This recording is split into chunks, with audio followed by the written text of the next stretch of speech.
Hello, everyone. Yes. Alors on se reconnecte. Yes. Magnifique. Il y a eu un petit glitch, mais je pense que là c'est parfait, c'est bon. On nous voit bien, on nous entend bien. Yo. Alors soyez la bienvenue, bienvenue. Super. Alors, comme on était en train de dire, partage à tout le monde. Yes. D'habitude, on vous dit de partager au moins à 10 personnes, mais aujourd'hui, avec les gens qui vont venir nous parler, le couple qui va venir nous parler, on veut vraiment un maximum de personnes. Ouais. Alors, s'il vous plaît, partagez à beaucoup plus que même 20 personnes, beaucoup plus que même 30 personnes. Vous êtes en mesure de le faire. Yes. On est vraiment là. Tout à l'heure, on était en train de regarder de où vous nous suivez. Ouais. Et je vois Libreville, Yaoundé, il y avait le Japon, il y avait la Martinique, il y avait l'Inde, il y avait... vraiment, c'est magnifique. On est content de voir que vous nous suivez vraiment de partout, dans les 4 coins du monde. En tout cas, soyez bénis. Comme on l'a dit tout à l'heure, je vais le répéter pour les personnes qui vont suivre en rediffusion. Le Double Date, c'est réellement des rendez-vous divins. C'est des rendez-vous divins. C'est vrai qu'on s'amuse, on a du fun. Vraiment, on passe un moment de qualité. Mais au-delà de ça, le Saint-Esprit est là pour toucher les cœurs. Absolument. Le Saint-Esprit est là pour nous faire du bien. Yes. Alors, on veut que tu sois là, prêt à passer un temps de qualité, mais surtout à recevoir. C'est très important. Et comme Joël a dit, tu veux pas être le seul à recevoir, tu veux pas être le ou la seule à être béni. Vraiment, sois également une source de bénédiction en partageant ce live autour de vous. Je souris parce que je vois que vous continuez à nous dire de où vous nous suivez. Non, pourquoi quelqu'un a écrit magnifique. partie 1, 2, 3 ça commence. Vraiment, on voit vraiment que il y a des gens que vous nous suivez depuis le départ du Double Date. Donc, vous êtes déjà en train de proclamer partie 3. En tout cas, ça là, je ne sais pas. On va voir comment le Saint-Esprit va nous orienter parce qu'on a dit tout à l'heure que le Double Date, c'est vraiment au-dessus de nous. C'est au-dessus de Joey, c'est au-dessus de Nifa, c'est au-dessus de tous les couples qu'on invite. C'est l'affaire du Seigneur, c'est l'affaire du Saint-Esprit. C'est vraiment lui qui va nous guider, même sur les sujets qu'on va partager. Parfois, on pense que tous les Double Dates, ça doit être les mêmes choses, les mêmes histoires. Non. Il y a rien, on veut pas que ce soit redondant. On veut pas mettre le Saint-Esprit dans une boîte. On veut le laisser vraiment opérer librement pour que tout le monde puisse être béni. Même nous, on est bénis au travers des Double Dates, vous imaginez. Absolument. Donc, c'est une bénédiction pour nous, c'est une bénédiction pour vous. Et on est content de ça. Donc, vraiment, partagez. Et on va inviter absolument. Et là, et même même là, je vois partie 4. J'ai même vu partie 10. Donc, vous voulez qu'on fasse 10 heures de live. Donc, 10 heures de live. Mais franchement, les amis. Attends, mais ceux qui disent partie 10, là, j'espère que vous avez écouté tous les Double Dates. Ouais, c'est ça. Parce que tous les Double Dates mis ensemble, là, c'est un bon 10 heures, 12 heures de live. Et même plus. Donc, ceux qui disent les parties 4, 5, 6, 7... Je vois Cinti, j'ai dit partie 5. Ok. J'espère que tu as écouté tous les autres Double Dates. Si vous n'avez pas écouté les autres, là, vous devez aller écouter ça. Toutes les Double Dates sont enregistrées. Vous les retrouvez sur notre IGTV.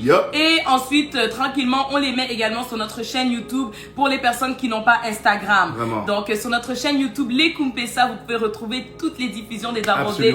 Et vraiment, même quand vous suivez en rediffusion, continuez de partager. En fait, vous êtes déjà en train de le faire parce qu'on voit comment est-ce que vous nous taguez à chaque fois. Et ça, on apprécie. On apprécie parce que ça permet au plus de monde d'avoir cette information qui va les permettre d'aller à une autre dimension dans leur vie amoureuse. Alors, comme on est en train de le dire depuis le... Oui, moi aussi, je suis même plus que excité, B, parce que franchement, aujourd'hui, on a un couple vraiment que nous suivons depuis des nombreuses années. Franchement, le couple qu'on va vous introduire aujourd'hui, vraiment, pour vous dire la vérité, ils ont peut-être même pas besoin qu'on puisse les introduire, mais vraiment, on voudrait juste dire qu'ils ont été une très grande bénédiction pour nous depuis des très nombreuses années. Ça fait longtemps qu'ils viennent prêcher à notre église et franchement, ils ont vraiment été une bénédiction pour nous et je pense qu'ils vont être une bénédiction pour vous, pour vous.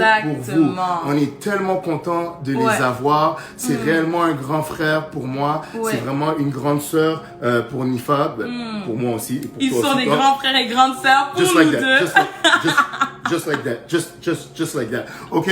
Alors vraiment, je pense que l'atmosphère est vraiment propice pour ceux que le Seigneur... Alors on voudrait vraiment, comme vous le savez, vous l'avez partagé à tout le monde, sortez-vous un cahier de notes. Très parce important. Que réellement, je pense que l'Esprit de Dieu va vous diriger et va vous révéler réellement des choses grandioses aujourd'hui.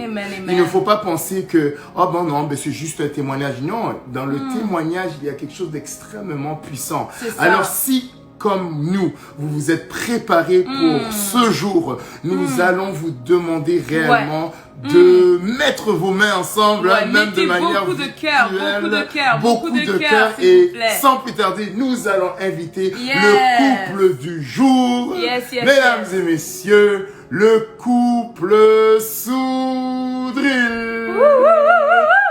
Alors nous les invitons. Alors la connexion est en train de se faire. On veut sentir tout votre amour, tous vos applaudissements au travers des cœurs. On veut sentir tout votre accueil. Et voilà.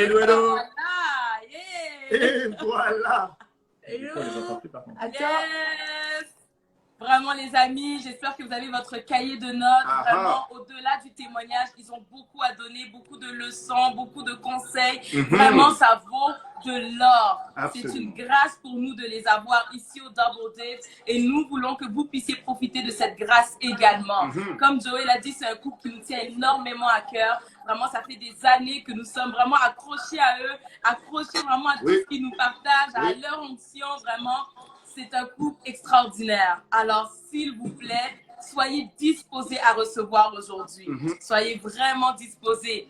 Couple Soudril, soyez les bienvenus au Double Date. Merci, merci. Ça va bien, merci beaucoup de nous inviter dans votre live. C'est la première fois qu'on fait ça. Mais voilà, c'est super. Vraiment, nous sommes honorés, nous sommes extrêmement honorés de vous avoir. Je pense que vous savez à quel point nous vous aimons tellement. Nous croyons en tout ce que Dieu a mis à l'intérieur de vous. Nous croyons en vous, en votre histoire, vraiment en votre témoignage. Et aujourd'hui, vous avoir au Double Date, c'est réellement une faveur que le Seigneur nous fait et fait également au peuple de Dieu qui est là. Donc vraiment, merci. On ne le prend pas pour un acquis. On sait que vous êtes super occupés. Ultra. Vraiment. Donc, merci énormément. Merci. Alors, je pense qu'on est prêt. On veut tout simplement vous entendre. On va tout faire de nous effacer là. Non. Ok, moi j'essaye de pas trop parler. Et toi? Okay. Moi, je parle pas beaucoup. Qui parle le plus entre Joey et Nifa? On veut le savoir aujourd'hui. Aujourd'hui, voilà, tout sera révélé. Alors, le couple Soudril, merci vraiment beaucoup, énormément. Nous vous aimons. Peut-être qu'on va peut-être raconter une ou deux histoires. En tout cas, je sais pas. On laisse vraiment l'histoire, il veut commencer. On a dit arrête de parler, chérie. Laisse les autres, ok? Ton tour viendra, c'est bon. Alors, on vous écoute. Oui, vraiment, vous pouvez commencer par vous présenter, nous dire qui vous êtes, ce que vous faites, et voilà. On va commencer comme ça. Moi, je suis le mari d'Annabelle Soudril, de Parole de Femme. Les gens connaissent plus Annabelle que moi, bon. Et pour l'occasion, je me suis rasé la barbe. Donc, il a l'air tout jeune. comme à nos débuts. C'était ça ma présentation. Et c'était parfait. Merci. Ok, moi c'est Annabelle, la femme de Jérémy Soudril. Et on a eu l'occasion de recevoir aussi Nifa il y a quelques temps. La semaine dernière, ta série est passée sur MCI TV. On a fait une série Parole de Femmes. C'est l'émission que j'anime sur MCI TV et Jérémy anime Prière inspirée. Prière inspirée, oui. Donc voilà, on fait partie de l'équipe de MCI TV depuis le début de MCI. On aura l'occasion d'en parler, d'en discuter, je pense, pendant le live. Et sinon, on a rencontré Joey et Nifa quand on est arrivé ici au Canada parce que le pasteur Fofi avait invité Jérémy à prêcher. C'était d'ailleurs... en 2010, je pense. Et c'est ta 2010, ouais. C'était ma première invitation en dehors de notre église au Québec. C'était avec votre pasteur, le pasteur Fofi. Ouais. C'est devenu vraiment un couple d'amis, des pasteurs formidables. Et une église qu'on aime beaucoup. Ouais, absolument. Ça fait déjà 10 ans. 10 ans. Et moi, je me rappelle quand Pasteur Jérémy venait prêcher chez nous. Ouais.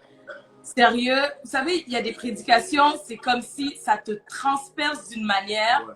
Si tu n'étais pas en règle avec le Seigneur, là, comme tu vas te remettre en règle bien vite, bien rapidement, vraiment. On était tellement impactés par ces enseignements, vous ne comprenez pas. C'est comme si immédiatement tu es comme Seigneur, il faut que je rentre dans la sanctification. Ouais. Là, je dois prendre ça au sérieux. Absolument. On a fini et dit 2010, ça veut dire que j'avais 22 ans. Ouais, j'avais comme 20 ans. La première fois que je l'ai entendu. Et du coup, ça faisait déjà 6 ans que je faisais du ministère, que j'étais dans l'équipe de louange. Et vraiment, quand il a commencé à prêcher, j'étais comme, waouh, ce gars-là, donc il est avec Jésus tous les jours, comme il dort avec. Il dort avec Jésus. Il dort avec. Alors que nous, on avait déjà 50 ans, quoi. Non. Ils ont dit qu'on était des grands frères et des grandes sœurs. Absolument. Non, c'était franchement incroyable. Et du coup, Annabelle aussi a eu à intervenir. Ah oui. Et voilà, depuis, on est vraiment... On a compris que vraiment, ils étaient faits pour être ensemble parce que c'est la même chose. Absolument. C'est la même chose. Même si l'approche est différente, j'avoue que Pasteur Jérémy est différente. Mais quand même, Annabelle aussi, hein. Mais... Oui, Pasteur Annabelle est vraiment... elle va droit au but, là. Tu vas pas rester indifférente et ça, c'est clair. Et je pense que vous le savez quand vous écoutez Paroles de femmes. Elle a des bonnes blagues, hein, Bill? Elle a des bonnes blagues. T'inquiète pas, Joey, on va passer un bon moment. Oh, je suis en train de préparer ton stage name, t'en fais pas. Je suis en train de préparer ton stage name là. Je serais inspiré. Ouais, elle nous l'a donné, je t'ai pas dit, hein? Ah bon, on va écouter ton inspiration d'abord. Je me suis préparée pour le live. Waouh. Alors voilà, c'est fluide et c'est ça qu'on veut. Alors vraiment, on veut juste entendre votre cœur aujourd'hui. Ouais. On veut vraiment juste entendre votre cœur aujourd'hui parce que depuis que le confinement a commencé, les gens vivent tout plein de trucs. Ouais. Les gens vivent tout plein de trucs à la maison. Voilà, il n'y a plus moyen de s'échapper. On est à la maison.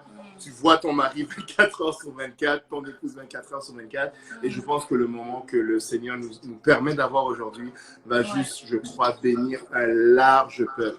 On est déjà plus de 980 personnes. C'est tout simplement formidable. Nous vous écoutons. Oui, donc maintenant, on vous écoute. On veut entendre votre histoire. Déjà, comment ça a commencé? Comment ça a commencé entre vous? Bien, ça a bien commencé.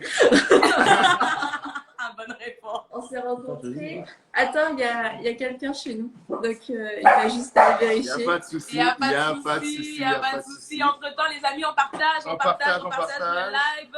Si vous avez un petit jus, vous pouvez prendre votre petit jus, bouteille d'eau. Rafraîchissez-vous. C'est la canicule ici à Montréal. Donc, rafraîchissez-vous et partagez le live, s'il vous plaît. Donc, il y a la petite flèche en bas de l'écran. Tu cliques dessus, tu l'envoies à tous tes amis. Sois une source de bénédiction et prépare-toi à recevoir. Alors, coucou le Sondril à vous. C'est bon, il n'y avait personne finalement chez nous. Voilà. Donc, on s'est rencontrés il y a combien de temps? Il y a 18 ans. Il y a 18 ans. Waouh. Nous sommes un couple majeur. On s'est rencontrés il y a 18 ans en janvier 2002. En Bretagne, chez un ami commun qu'on avait. Moi, j'étais à l'université avec cet ami. Et Jérémy était ami avec le cousin de cet ami. Enfin bon, bref. Ouais. Et on s'est rencontrés, c'est ça, dans une soirée. Et ben voilà. Et 18 ans plus tard, nous voilà. Ok, donc effectivement, oui, on vous écoute, ça a bien commencé. On a beaucoup changé, on va dire. Ok. Bah vas-y. Est-ce que je peux dire la première chose que je t'ai fait? Non. Ben déjà cette soirée-là, qui a invité qui dans cette soirée-là, je veux dire, vous êtes rencontrés. Je vais donner ma version, c'est que j'étais la seule fille dans cette soirée, donc je pense que ça a été ma grâce. La seule fille, écoute, du coup, forcément, il m'a remarqué ce jour-là parce que j'étais la seule fille, et voilà. Parce qu'elle était remarquable. Bah, du coup, c'était une soirée de prière ou bien? Pas vraiment. Et soirée. Non, c'était une soirée, rien de particulier. Sauf que moi, j'étais en fait j'étais chrétien, mais ma vie ne reflétait pas celle d'un disciple. Ok. Voilà, depuis l'âge de 7 ans, j'ai connu le Seigneur. Donc, j'ai jamais partagé l'évangile. J'avais ma vie de prière et de méditation quotidienne. Mais malgré ça, et malgré la passion, l'amour que j'avais pour Dieu et la passion que j'avais pour lui, il y avait tout un tas de choses dans ma vie qui ne reflétaient pas, c'est ça, la vie d'un vrai disciple. Donc une vie très religieuse finalement. Donc c'est pour ça que dans cette soirée-là, en effet, lorsqu'Annabelle a monté ses escaliers, que j'étais assis sur le canapé, je l'ai regardé de haut en bas. Et je l'ai trouvé super. Wow, donc première journée, ça a déjà été. En tout cas, on s'est rencontrés ce soir-là, puis moi je le trouvais. On peut pas tout dire de cette rencontre. Et moi je le trouvais mignon. C'est bien correct, c'est bien correct. Il était vraiment mignon. Il était un peu moins beau qu'aujourd'hui parce qu'il est de plus en plus beau, mais il était un peu moins beau qu'aujourd'hui, mais il était très très beau déjà. Et d'ailleurs, je me souviens, mon ami à l'époque m'avait dit, tu sais, t'attends pas ce qu'il te rappelle parce que c'est peut-être pas son genre de rappeler, blablabla. Et il me disait ça et j'arrivais chez moi et là, mon téléphone sonne. Il m'a rappelé. Wow. Just like that. Autant d'attitude, tu vois, mais bon, oui. Et après, j'avais demandé son numéro de téléphone, donc c'est ça. Je l'ai utilisé le jour même. Avec son téléphone portable à l'époque où il avait une antenne. Oui. Avec l'antenne. Moi, la connexion est passée. Et en fait, il me parlait de Jésus et je le trouvais... Directement. Oui. Il s'assumait pleinement dans... En tout cas, il était vraiment spécial, il était très original. Et je me souviens, la deuxième fois qu'on s'est vu, vraiment, il me parlait de Jésus et il me parlait de sa foi. Je me disais, c'est drôle, un jeune comme ça qui parle de sa foi. Et je trouvais ça vraiment étonnant. Donc tu n'étais pas encore né de nouveau? Non, moi, non. Ok. Non. Alors, du coup, est-ce que c'était la première fois que quelqu'un t'aborde comme ça? Et te parle de Jésus? Les deux en même temps, oui. Mais sinon, moi, j'ai toujours été dans des écoles privées, des écoles catholiques. Donc, j'ai eu comme un enseignement catholique. Mais là, c'est la première fois, je te dirais, que je rencontrais quelqu'un qui avait l'air d'avoir une foi vivante. Et ce qui me frappait encore plus, c'est que c'était un jeune et qu'il n'avait pas l'air complètement bizarre, tu vois. Était, et je le redis, mais vu qu'il était mignon aussi, il était mignon, il était sensé, etc. Il parle de Jésus. Je me dis, c'est étonnant. Et puis, ça m'intéressait en fait, ça m'intéressait vraiment. Et Jérémy, au fur et à mesure qu'il m'en parlait, ouais, moi, ça a ravivé la passion en fait que j'avais pour le Seigneur. Et donc, depuis peut-être 2-3 ans, ma famille n'allait plus à l'église. Mes parents avaient déménagé. Ma mère était la seule qui était sauvée dans leur couple. Et du coup, moi, comme j'avais pas encore le permis et tout, j'allais pas à l'église non plus. Donc, depuis 2-3 ans. Et le fait de parler à Annabelle à nouveau, c'est ça a ravivé la passion. Et je lui ai dit un jour, si tu veux, on va aller à l'église ensemble. Et je lui ai dit, voilà, 2-3 choses qu'il fallait savoir pour aller à l'église. Entre autres, je vais parler du parler en langue, des dons spirituels, etc. Et la première fois qu'on a été à l'église ensemble, c'était peut-être en mars 2002, février ou mars 2002. Qu'est-ce qui s'est passé, Annabelle? À l'église. Aller à l'église et il y a une dame de l'église, une vieille dame qui a donné 2 paroles et en fait c'était dont une c'était vraiment ce que j'avais vécu et je savais pas pourquoi, j'avais juste trop envie de pleurer et c'est la première fois que je vis ce genre d'expérience, c'est la première fois que je suis dans ce genre d'église. Je trouvais ça trop bizarre, trop étonnant, mais pas désagréable, mais juste étonnant. Et je suis quand même touchée, je suis interpellée. Mais Jérémy, lui, il devient vraiment genre il devient super en feu pour Dieu. Il commence à devenir de plus en plus radical, de plus en plus engagé. Alors là, il était encore mignon, mais d'un côté, là, je trouvais que ça devenait un petit peu trop intense pour moi parce que même si j'étais intéressée, même si je commençais à avoir une soif en fait pour Dieu, mais j'avais pas fait cette rencontre personnelle. Ça m'intéressait, mais j'avais pas fait de rencontre. Du coup, là, c'était un petit peu trop. Et pendant quelques mois, du coup, c'est moi qui le dis parce que c'est encore douloureux. C'est dur. C'est tout le temps la carte qui sort. Oui, mais toi, tu m'as Elle m'a quitté. Arrête. Sauvagement. Bon, bref. Wow. Mais non, Ouais, mais comme non, ça, arrêtez. au cours d'une discussion, après, alors, février, mars, avril, mai. Après 5 mois ensemble, C'est ça, 5 je lui ai dit mois. un jour dans une discussion, On était t'as des qu'à enfants. me quitter. Elle a dit, bah oui. Ok. Wow. Bah voilà, ça s'est bien Wow. passé. Et le jeune homme repartit tout triste. Oh. Mais bref, il dramatise cette histoire. Wow, on pendant n'aurait quelques- jamais pensé ça. On pendant n'aurait que- jamais Et pensé ça. ouais. Wow. Pendant quelques petits mois, on s'est juste un petit peu séparés. Ça faisait que 5 mois, on était hyper jeunes, on était des On enfants. était très jeune. Donc 5 Pendant mois. 3 mois, c'est pareil. C'est pas 5 mois, c'est pas comme si on avait déjà vécu toute une vie ensemble. Donc il dramatise un petit peu.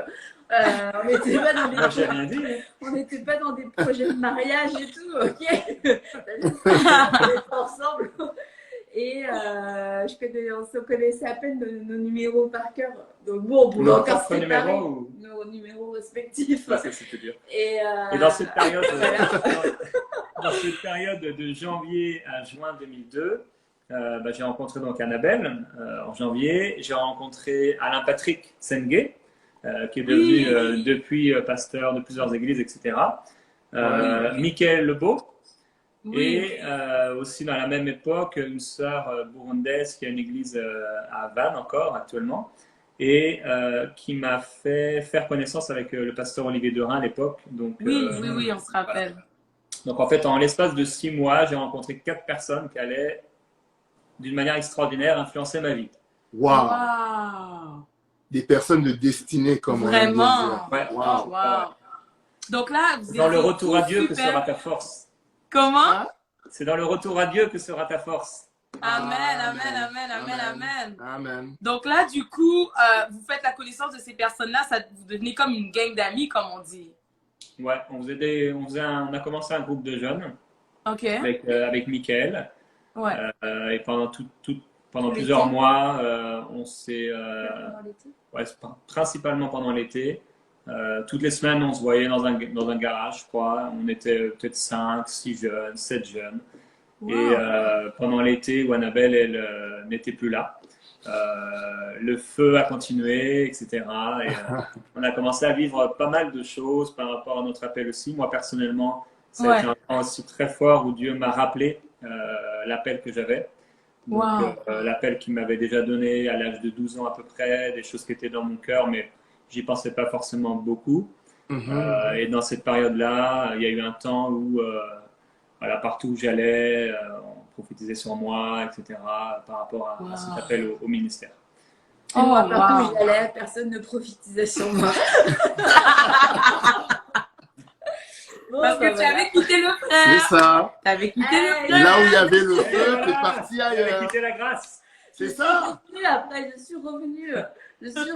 C'est bien. Et quand je suis revenue, j'ai revu Jérémy et j'avais dit, on pourrait aller faire un tour. Et c'est là, cette fois-ci, où on allait faire un tour nulle part sur le parking. On est resté par la voiture pour économiser. Et même ça, on pourrait vraiment partager avec quelqu'un. Vous qui avez des amis, il y a des personnes, vous avez des bonnes amies, des très bonnes personnes qui sont autour de vous, que le Seigneur vous a envoyées. Il ne faut pas les négliger, les amis. Il ne faut pas les négliger parce que tu ne sais pas qu'est-ce qui va sortir de ces petits cercles de jeunesse. Tu n'as aucune idée. Oui. Ah oui. Oh, c'est fort ça. Mais du coup, comment s'est fait ton retour? Comment t'es revenu? je suis revenue. Déjà, avant qu'elle soit revenue, j'aimerais préciser qu'elle avait dit à toutes ses amies, moi jamais je ressortirai avec Jérémy. Voilà, c'est juste une précision. Vas-y Annabelle, tu peux continuer. Vas-y Annabelle, tu peux continuer. Je vois comment tu as traité mon frère dans le passé. C'est correct. C'est correct, Annabelle. Je suis revenue et quand je l'ai revu, il était toujours aussi beau. Et c'est un point important. Très important. Il est beau, c'est sûr qu'il faut. Ah oui. Ah oui. C'est très important les détails. C'est pas un détail. Mais il était encore plus en feu. Et en fait, je me suis rendu compte que peut-être qu'il m'avait manqué un peu, mais que finalement, cette soif que j'avais, juste un peu, cette soif que j'avais eue de Dieu, elle avait continué à grandir. Et j'avais juste soif de Dieu. Et quand il me parlait du groupe de jeunes, en fait, j'avais vraiment envie qu'il m'invite. Mais je trouvais ça un peu gênant de dire, est-ce qu'il y a moyen que je vienne au groupe de jeunes? Je trouvais que ça faisait bizarre. Et j'espérais qu'il m'invite. Et en plus, il me dit Gwen Dresser, que vous connaissez aussi, qui est convertie pendant l'été. Je me suis dit, waouh, si lui, il a pu le faire, moi aussi, je peux le faire, c'est sûr. J'avais vraiment soif. Et finalement, Jérémy m'a invité au groupe de jeunes. Donc, je suis retournée au groupe de jeunes, je suis retournée à l'église. Et là, en quelques semaines, par contre, j'ai donné ma vie au Seigneur, mais vraiment pour de vrai. Là, ma vie a complètement changé. Après, du coup, on a repris une relation, Jérémy et moi, sérieuse. Et quand Gwen et Magali se sont mariés, donc Magali, sa sœur, et Gwen, son beau-frère, se sont mariés, Jérémy m'a dit... Salut Gwen et Magali en passant. Oui. Salut. On vous aime. Si vous êtes là, on vous aime. Qui sont là. Et Jérémy m'a dit au mariage de Gwen et Magali, cette phrase très romantique, si nous aussi on se mariait. Et voilà. Et l'affaire était dans le sac. Waouh. C'est tout ce que ça prenait. Oh. C'était une demande sous un pont. Non, c'est fou. Si. Non. En tout cas, ça s'est passé comme ça. C'est le grand regret d'Annabelle et de moi quand même peut-être. Ouais, sûrement. De ne pas avoir fait une demande exceptionnelle avec tout un truc orchestré, etc. Mais bon, en même temps, il fallait être spirituel. Non, mais sérieusement, j'aime que Pasteur Jérémy parle de ça parce que parfois, les femmes, on peut tellement être dans ces films qu'on voit à la télé, dans ces choses qu'on voit sur les réseaux sociaux. Et tant qu'il ne me fait pas la super grosse demande sur le pont Jacques-Cartier ou je ne sais pas trop où, de là où vous habitez, c'est comme si non, c'est pas valide, je ne vais pas dire oui ou c'est compliqué. Il n'y a pas de problème s'il veut te faire plaisir, c'est important. Il n'y a pas de problème s'il a les moyens de s'organiser pour te faire toute cette belle surprise. Do it if you can. C'est magnifique. Mais il faut comprendre que c'est pas la chose la plus urgente. C'est pas la chose la plus importante. Je veux dire, Annabelle, elle est heureuse avec Jérémy là en ce moment, malgré qu'il n'y a pas eu tout le tralala. Et il faut comprendre que le mariage, c'est plus que ça. Donc, si tu es capable de pouvoir passer par-dessus, ça ne fait pas de toi une femme moins honorée. Hein? Je pense que c'est ça que je veux dire. Tu n'es pas moins honorée parce qu'on t'a pas fait la demande sur un Facebook Live là, avec tout plein de caméras, tout plein de projecteurs. Comme non. OK? Ouais. Fallait que tu mettes ça pour Mais c'est vrai que si c'était à refaire, je referais différemment. Ça, c'est sûr que je ferais un truc super. Comment? Là, du coup, ça fait 18 ans que vous êtes mariés. Non, 17 ans. Ça fait 17 ans. Ça va à 20 ans, tu peux faire un truc. Bon, je dis ça comme ça. À 20 ans, la grosse surprise. Donc, elle doit se douter de rien. Moi, j'ai des idées. J'étais trop dans les nuages, tu vois. Mais moi j'étais, bon après, ce que je dis souvent, puis je tiens encore à le préciser aujourd'hui, notre histoire, la façon dont ça s'est passé, je peux pas dire que ce soit le meilleur des conseils que je puisse donner aux gens parce que j'étais une nouvelle convertie, parce qu'il y avait beaucoup de risques en fait que nous on connaissait pas, qu'on n'a pas vu. On a un petit peu foncé comme ça, tête baissée, et puis c'est comme on aime Jésus, on s'aime, etc. Et vraiment on rend gloire à Dieu parce que Dieu nous a fait grâce. mais on sait vraiment que c'est juste la grâce de Dieu. C'est pas à cause de nous, c'est pas parce qu'on est des gens mieux que je sais pas trop qui, que notre couple est mieux, parce qu'on est rentré dans le mariage assez ignorant en fait. Et on n'a pas eu de suivi, on n'a pas eu de conseils. J'étais un jour chez mon pasteur et je commençais à me demander, voilà, est-ce que c'est vraiment Annabelle, etc. Et je voulais un peu sa bénédiction, on va dire. Et donc j'ai été le voir et ça a été ma seule préparation au mariage, ce rendez-vous-là. Et je lui ai posé une simple question. Voilà, je lui ai dit, est-ce que vous pensez qu'avec Annabelle, etc. Et c'est un homme extrêmement sage, vraiment. Et il m'a posé une seule question. Il m'a dit, est-ce que tu l'aimes? J'ai dit oui. Il m'a dit, eh bien, vas-y. En fait, c'était certainement une parole de sagesse appropriée pour moi dans ma condition.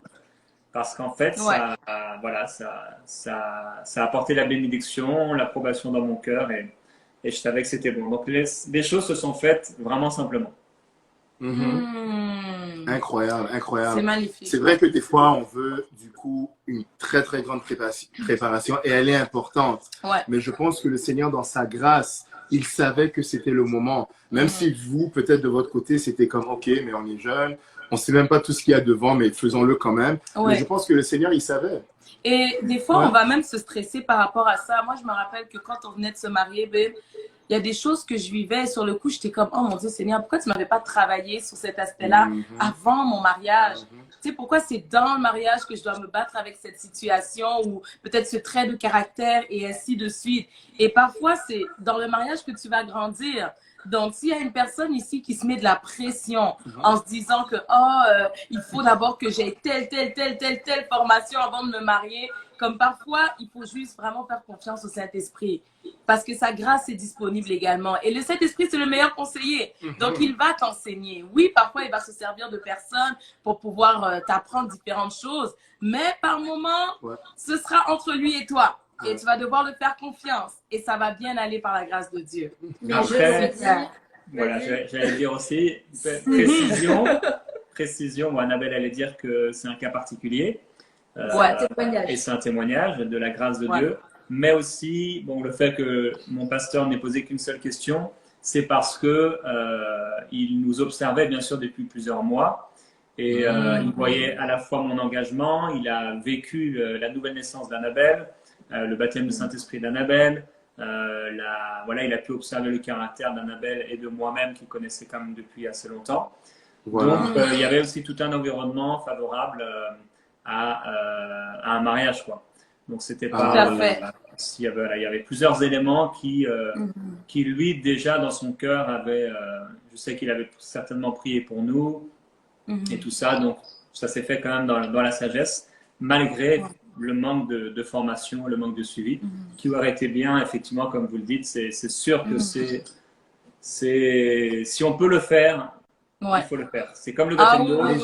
J'ai aimé ça. J'ai aimé que tu dises, surtout en tant qu'homme, que tu dises que j'avais mon père spirituel. Mon pasteur était là. Il nous observait.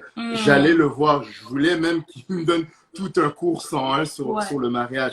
Et ça, c'est extrêmement important. Alors, si tu es un homme présentement qui nous suit, il est vraiment important, même si tu es appelé à être le futur leader de ta maison, même si tu es peut-être déjà leader, tu as des fonctions à l'église, tu es peut-être chef d'entreprise, tu as un titre, toutes ces choses-là sont bien, mais être redevable quand même envers une autorité spirituelle, envers ton pasteur, envers ton père peut-être biologique et autres, c'est extrêmement important parce que du coup, il y a des choses peut-être que ces gens-là ont observé que toi, tu avais peut-être pas vu. Et c'est extrêmement important qu'ils puissent en dire un mot quand même. C'est fort ça. En fait, il a vu que vous aviez quand même des bonnes bases et c'est là qu'il a dit let's go. Mais c'est vrai que pour certaines personnes, s'il n'y a pas certaines bases, ça risque d'être difficile et tu ne peux pas te dire que je vais aller apprendre dans le mariage. Non. Donc, c'est super. Alors, on vous écoute, on continue. Donc, à partir de là, vous vous êtes mariés.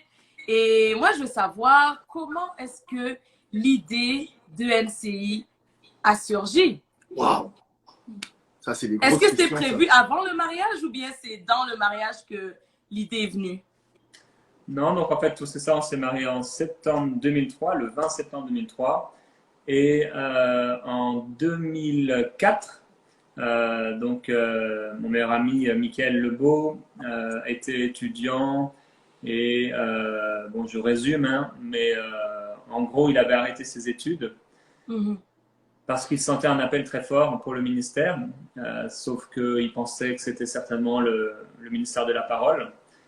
Sauf que Dieu allait l'appeler à faire quelque chose d'autre. Un soir, dans sa chambre d'étudiant, Dieu lui a parlé et lui a inspiré à créer un site internet, enseigne-moi.com, qui serait en fait un portail sur lequel on retrouverait des prédications de différents ministères, des hommes, mais aussi des femmes, et un message de la foi qui amènerait une unité dans le corps de Christ. Ça, c'était la vision, avec d'autres choses aussi par rapport à l'évangélisation qu'on n'a pas encore mis en place, mais qu'on va faire très bientôt. Et qu'on va faire très bientôt. Et voilà, donc il m'en a parlé dès le jour même ou le lendemain.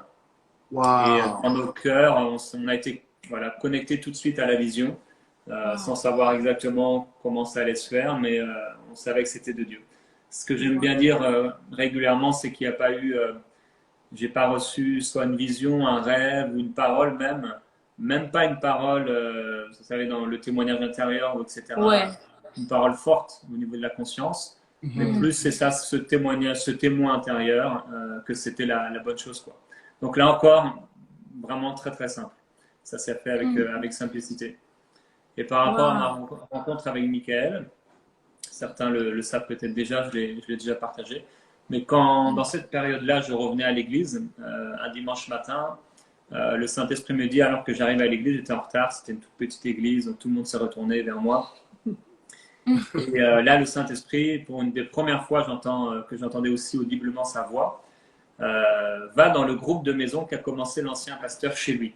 Donc en fait, l'ancien pasteur avait été, il avait en tout cas transféré, on va dire, il faisait des réunions chez lui. Okay. Et donc là, je disais, Seigneur, je suis déjà en retard ici, le temps que j'aille là-bas en voiture et tout. C'est ça. Et finalement, deuxième fois, va dans le groupe de maison qu'a commencé l'ancien pasteur chez lui. Et là, j'arrive dans cette maison-là et il y a une seule place qui reste dans le salon, un petit salon. Et c'était tout devant, donc je m'assois sur cette chaise et j'entends un jeune homme à côté de moi prier avec feu, avec passion. Je me dis, waouh, il a quelque chose que je n'ai pas. Et c'était Michael Lebeau. Et donc, on s'est rencontrés comme ça, suite à une direction du Saint-Esprit. Après, il a rejoint mon église locale et c'est comme ça donc, qu'on était en contact et qu'on est devenus des très, très bons amis. Waouh! Et là... il les invités d'ailleurs pour un double date avec sa famille. Oui. Oh, ce serait trop cool. Ce serait trop cool. Absolument. Oh yes, le couple Lebeau, on vous attend. On vous attend. Et il y a 1300 personnes qui l'ont entendu aussi. Donc, ouais, 1300 témoins. Ouais, 1300 témoins. Donc là, ça sera compliqué. Ah, mais oui. Oh, c'est magnifique. Et là, donc, il te parle de l'idée de MCI, puis tout de suite, tu y adhères, c'est ça? C'est ça, ouais. Et donc, on a commencé un peu à réfléchir sur la vision. On a créé une association en juillet 2004 en Bretagne. Donc, ça s'appelait l'association Enseigne-moi.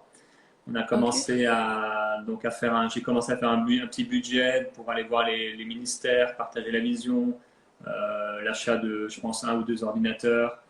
Et donc, finalement, le Seigneur a utilisé une jeune étudiante qui nous a fait un don sans savoir nos besoins, de la somme exacte du budget. Donc, 4 000 € à l'époque. C'était le premier don dans cet enseignement. Et ça nous a permis de partager la vision, d'aller voir des ministères, de commencer à parler un peu de la vision autour de nous. Et c'est comme ça que ça a commencé. Mais c'est quand même très courageux. Tu as une idée, tu as une vision.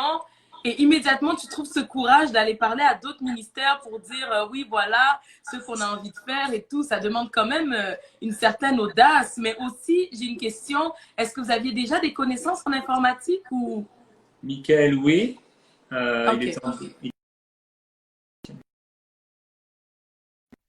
Wow. Ok. Wow. Wow. C'est incroyable. Et là, du coup, je vois comme si ça bug un petit peu. Un tout petit peu. On va attendre quelques secondes, voir si ça se reconnecte. Ouais. Et entre-temps, n'oubliez pas de partager ce live, les amis, parce que comme vous pouvez le voir, c'est une histoire qui mérite d'être écoutée. C'est une histoire vraiment avec des éléments qui son truc et tout. Mais je vois que ça les a déconnectés. On va les refaire rentrer. C'est un petit bug. Les aléas de la technologie. Vraiment. Ça va jamais nous arrêter. C'est ça. Jamais.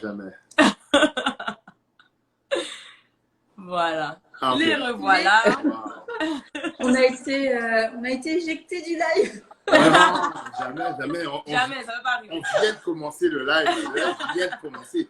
Mais Annabelle, du coup, quand Jérémy vient t'annoncer l'idée de enseigne-moi.com, on veut savoir quelle était ta réaction. Parce que là, vous êtes déjà mariés, right? Vous êtes déjà mariés. On est mariés depuis un peu moins d'1 an. Un peu moins d'1 an. À ce moment-là. C'est Mickaël qui a donc reçu la vision d'Enseigne-moi. Et on était ses amis, donc il nous en a parlé à tous les deux. Ah, ok, au même moment. Ah, ok. Ah, donc tu étais là. Bah, en tout cas, je sais plus, mais... J'ai l'impression qu'il était là, en tout cas. Moi. Et comme Mickaël en a parlé, en fait, même avant qu'il reçoive ça, Mickaël a tout le temps été... on sentait déjà en lui, c'était le visionnaire, etc. Donc, quand il nous a dit, j'ai reçu cette vision, bah, c'était sûr que c'était de Dieu. Tu te dis... bah oui, c'est de Dieu, go, allons-y, fonçons, on veut servir le Seigneur, on croit que c'est la bonne chose, on ne s'est pas posé 15 000 questions en fait. Et puis au début, c'était à la fois la vision était grande, mais à la fois c'était petit. Mickaël était dans sa chambre d'étudiant et nous on habitait dans notre premier appartement, on était jeunes mariés, on s'est dit bon, bah on verra, fonçons, voyons ce que Dieu va faire. Et puis ça a pris un tournant quand même au moment où on a dû prendre la décision de quitter la Bretagne et de partir à Paris. Donc pour moi, ça c'était un peu plus difficile parce que de partir à Paris, c'était partir en coloc dans une maison avec plusieurs personnes. Wow. La seule fille d'ailleurs. Et ça n'a jamais été mon rêve, la coloc, et à juste titre, parce que je savais que je ne ferais pas une bonne coloc. Et en effet... Tu l'as dit à parole de femme aussi. Ouais, ça s'est confirmé, c'était pas le truc idéal. Mais on était dans une disposition où on voulait vraiment faire la volonté de Dieu, on voulait faire le plan de Dieu. Et partir à Paris, ça avait l'air d'être... faire partie du plan de Dieu. Donc on a dit ok, allons-y, partons à Paris avec Mickaël et puis avec quelques autres personnes. Installons-nous ensemble et on va voir ce que Dieu va faire. Mais on était surtout, que ce soit Mickaël, Jérémy ou moi, on voulait faire la volonté de Dieu. Après moi j'avoue que je pense que Mickaël et Jérémy avaient une vision plus grande de ce que Enseigne-moi allait devenir. Moi je sentais que c'était une bonne chose, mais je pense pas que j'avais la vision. J'avais pas la vision. Je voyais pas à long terme vraiment l'impact et tout ça, ce que ça allait devenir. Franchement, je pense qu'il y a pas mal de choses que j'ai découvert en même temps que tout le monde. Finalement, c'est juste j'étais dedans puis je voyais ouais c'est super, c'est génial. Mais je savais que c'était le plan de Dieu pour notre vie. Après, quand on s'est mariés, c'est vraiment bien, waouh. Oui, on écoute. s'est mariés, je lui ai fait 2 promesses. Ouais. La première, c'est bien sûr de l'aimer et la fidélité. Et la deuxième, c'était qu'on allait souffrir pour le ministère, pour le Seigneur. Donc, au moins, c'était clair. Et il a accepté. Donc, on était vraiment dans cette disposition d'être prêt à payer le prix. À payer le prix. Vous avez vraiment les bonnes bases, hein, Ben? Absolument les bonnes bases. Mais je voudrais... C'est une base importante. Ouais. Absolument. Wow, mais c'est très profond ce que vous venez de dire. Tu l'as dit, je vais t'aimer juste attends que le Seigneur revienne. Je vais t'aimer. La deuxième chose, je vais t'aimer, mais tu dois comprendre que où est-ce qu'on s'en va. Peut-être que tu comprends pas à 100%, mais vu que tu fais équipe avec moi, je voudrais juste te dire, en avance, on va souffrir pour le Seigneur. Je voudrais juste qu'on parle de ça. C'est quoi dans le couple souffrir pour le Seigneur? parce qu'il y a plusieurs personnes, on les impose des choses. Le mari est d'accord, la femme n'est pas d'accord. La femme est d'accord, le mari, l'époux n'est pas vraiment d'accord. On voit une vision lointaine. Des fois, le mari s'en détache parce que la pression est trop grande. Et s'il n'a pas une épouse pour l'encourager, je veux dire, c'est très, très compliqué. Ouais. On est en 2020, tout le monde est en confinement. Peut-être que les projets ont ralenti. Peut-être que je veux dire, il y a plusieurs églises qui ont dû fermer leurs portes. Ouais. Alors, du coup, comment est-ce qu'on fait ensemble, mari et épouse? Oui, et je veux rajouter à ce que Joey dit. Est-ce que à un moment donné, vous n'aviez pas senti, ou peut-être plus toi, Annabelle, t'as pas senti que mais moi aussi j'ai mes propres rêves, mon propre appel, puis ça n'avait rien à voir avec Enseigne-moi. Comment est-ce que vous avez dealé avec tout ça en fait? Est-ce que tu as juste tout embrassé, tu as dit ok, let's go, on souffre, on y va. J'ai surtout embrassé Jérémy. Parce qu'il est trop on n'en beau. doute pas, parce qu'il est trop beau. Ah, c'est cool.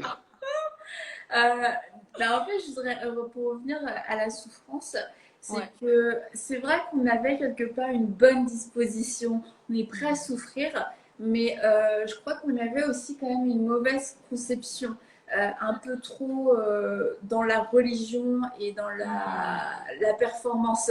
Parce qu'il y a des souffrances en fait qui sont rattachées tout simplement à notre obéissance pour faire la volonté de Dieu, mais il y a des souffrances aussi qu'on peut s'infliger parce qu'on est dans une mentalité un petit peu religieuse et où on confond la souffrance et le bonheur. Et en fait, les souffrances, les vraies souffrances spirituelles, les souffrances qu'on peut vivre parce qu'on obéit au Seigneur, ça ne veut pas dire qu'on va être malheureux, ça ne veut pas dire que ça va nous enlever notre joie. C'est ça. Et je trouve que nous, on est un petit peu rentrés avec des faux, des mauvaises fondations en se disant faut pas être trop heureux, faut pas être trop heureux non plus, peut-être que trop de joie, trop de bonheur, ce serait pas bien. Bon, ça n'a pas duré trop longtemps, mais on a dû s'ajuster à ce niveau-là et comprendre, notamment dans notre couple, qu'on avait le droit d'être heureux et que Dieu voulait qu'on soit heureux, qu'on soit épanoui, qu'on s'aime, qu'on ait des bons moments ensemble, parce que justement, si on n'a pas ces bons moments ensemble, c'est encore plus difficile de passer par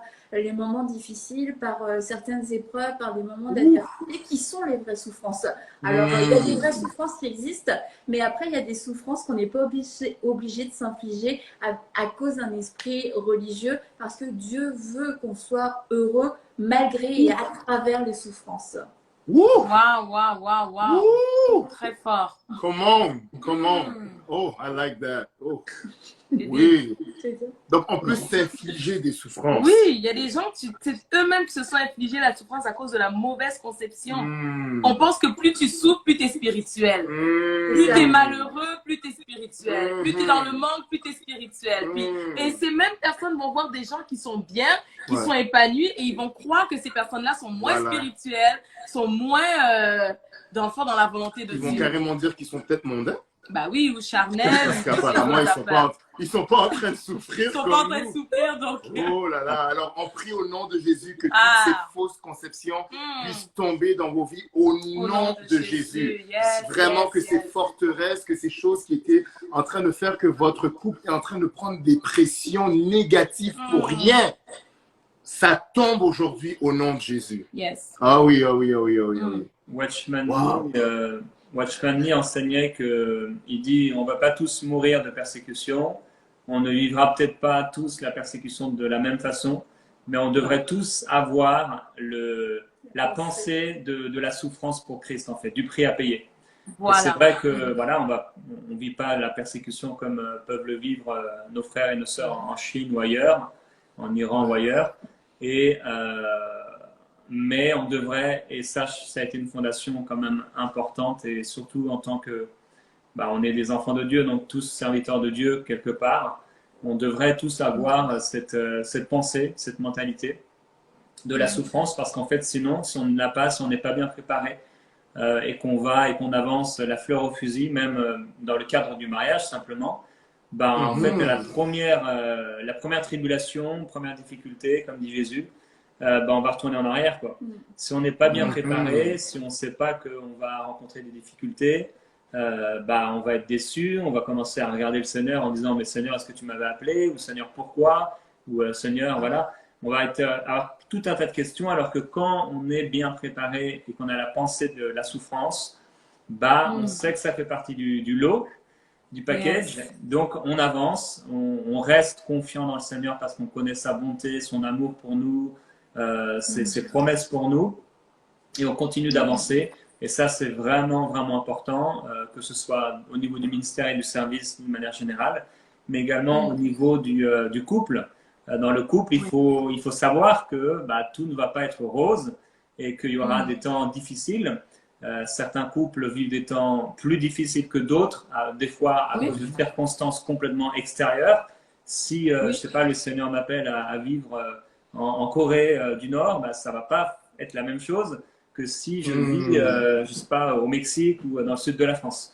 Donc, et c'est peut-être même pas à cause de mon caractère ou du caractère de l'autre, de mon épouse, ou de l'époux pour la femme, mais simplement des circonstances extérieures. Après, il peut y avoir des choses qui sont au niveau du caractère.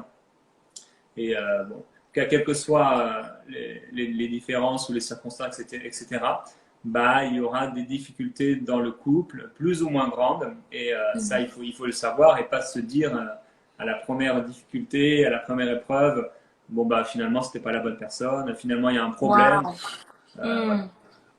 Et ça, c'est très fort ce point-là, parce qu'effectivement, ça peut être un réflexe. Dès qu'il y a un problème, on remet tout en question. On se demande, est-ce que c'était la bonne personne? Est-ce que le Seigneur a vraiment parlé? C'est ça. Et là, on est toujours surpris par les difficultés. On dirait qu'on est toujours surpris qu'on traverse une situation difficile ou un problème et ainsi de suite. Or, on doit arriver à un niveau où les tempêtes ne peuvent plus nous surprendre. Il faut qu'on comprenne que ça fait partie du chemin des fois. Parfois, il faut qu'on traverse des moments qui sont peut-être un peu... on se frotte un peu. C'est comme on dit, le fer aiguise le fer. Mais c'est pas dans le but que ça vous divise. C'est pas tous les problèmes vraiment qui ont pour but de vous diviser, de vous séparer. Donc, ne pas toujours être surpris par rapport à ça. Waouh. C'est très fort ce que vous dites.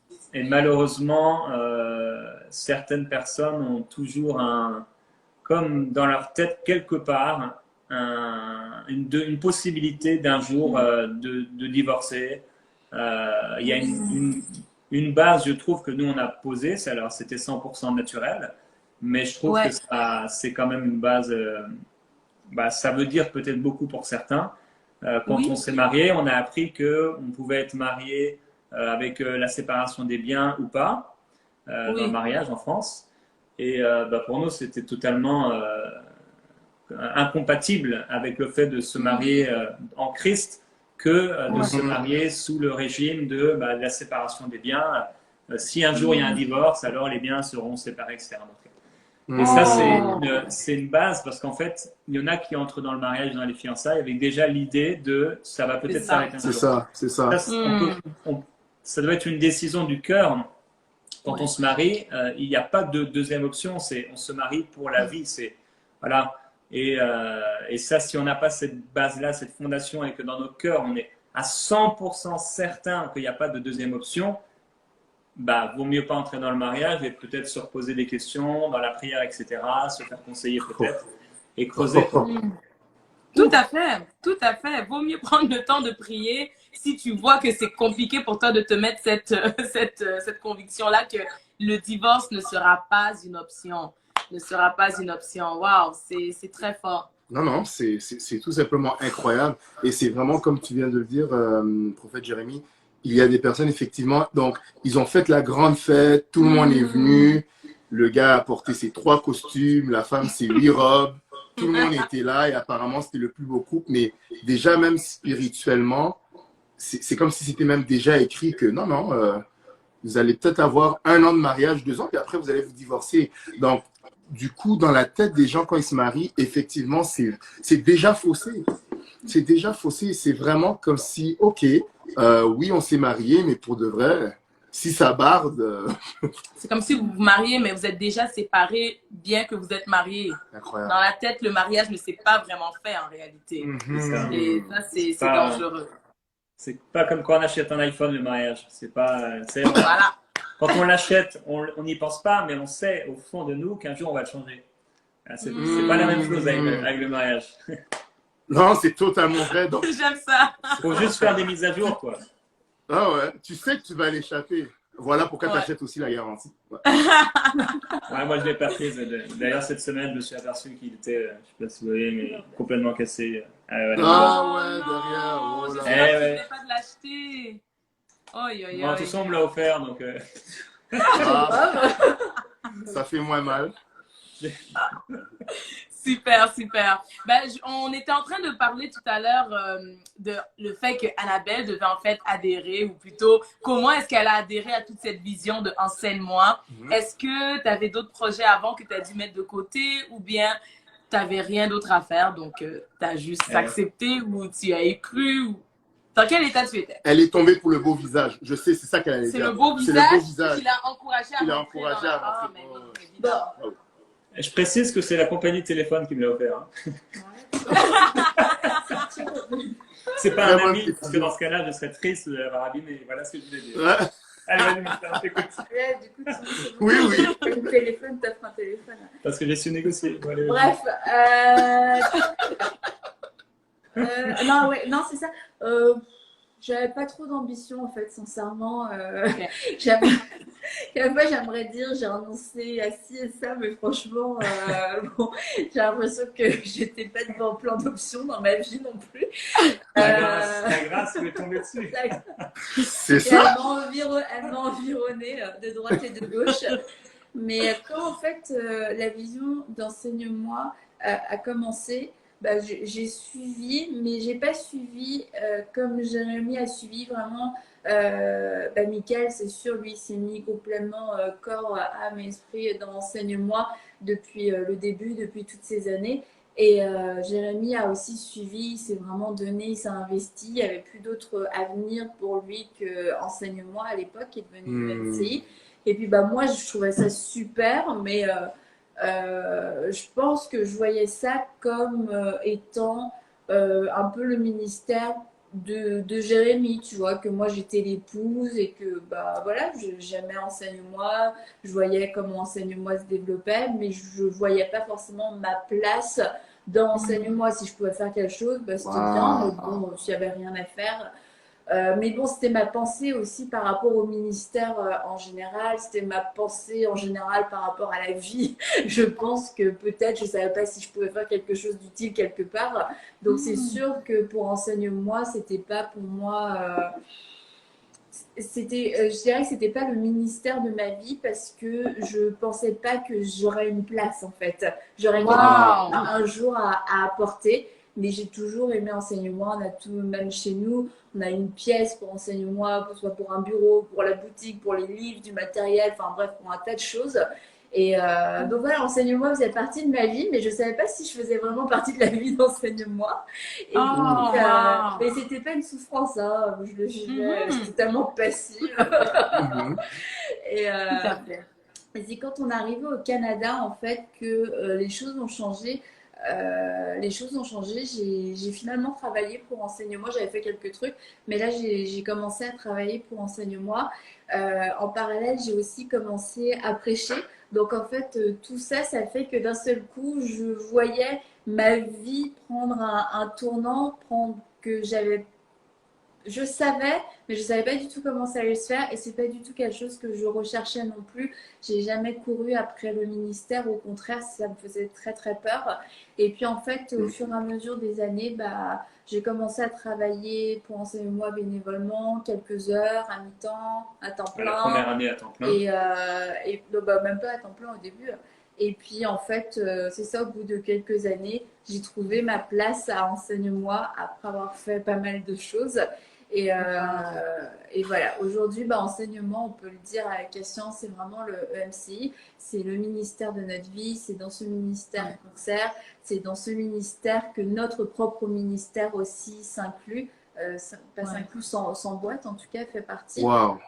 Donc voilà, mais ça a été une évolution sur plusieurs années parce que je pense que j'avais pas la vision, le grand plan, la grande image.